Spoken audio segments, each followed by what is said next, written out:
Today I'm going to try to dress like the teenage queen, the prosecutor, Franziska Von Karm. Yes, she became a prosecutor at age 13, which makes her a prodigy and also probably impossible. I don't know that you can actually do that anywhere in the world, but she did it. And today I'm going to style an outfit after her. We're starting with this white blouse.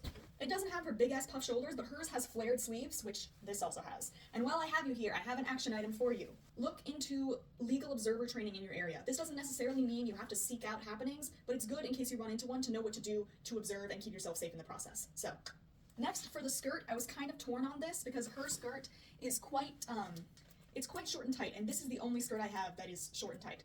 It is silver like her hair, so we're gonna use it. And that is the skirt on. Perfect. And now for the vest. We're going to be doing this long vest, but I'm not going to button it up all the way, so I'm hoping I can pin it in the back to make it do that V that hers has. Okay, I think this is probably the best I'm going to get. Let me see if I can find something to pin this. I did not succeed in pinning it, so I'm going to tie it. While I did not succeed in pinning it, I did, however, succeed in stabbing myself hard enough with the safety pin to bleed. So, we may consider that a victory of some sort. It is now tied, and there is a V. That is satisfactory. Let's prepare for what is going to come next. I had earrings that I was going to use as cufflinks like she has, but I lost them somewhere. So we're not going to do that. We are going to move on to her ribbon.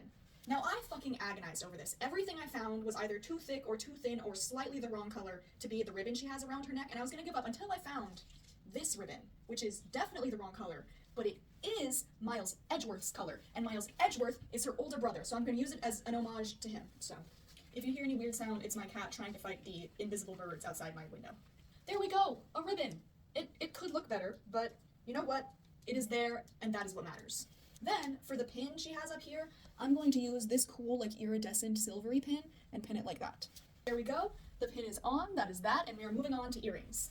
Franziska is wearing these cute little drop earrings. I don't have any blue ones quite like that, but to go with the iridescence on the pin that I'm wearing, I'm going to wear these abalone shell iridescent earrings. There we go. I really like how these look. I don't wear them often enough. They're very cute. Okay, and Franziska is wearing gloves. I believe she's wearing silver gloves. I don't own those, so we're going to be doing these blue ones. Lastly, shoes. Why did I put on gloves before shoes? I always do this to myself. We're going to be doing my black boots because she is wearing black boots, but I'm going to try to use these black socks to create the sort of fold-over effect she has. That's that. And this is my full Franziska Von Karm inspired outfit. I would not wear this anywhere, but I don't think it's a terrible attempt at her outfit. I think it has chutzpah, you know? It has gusto to it.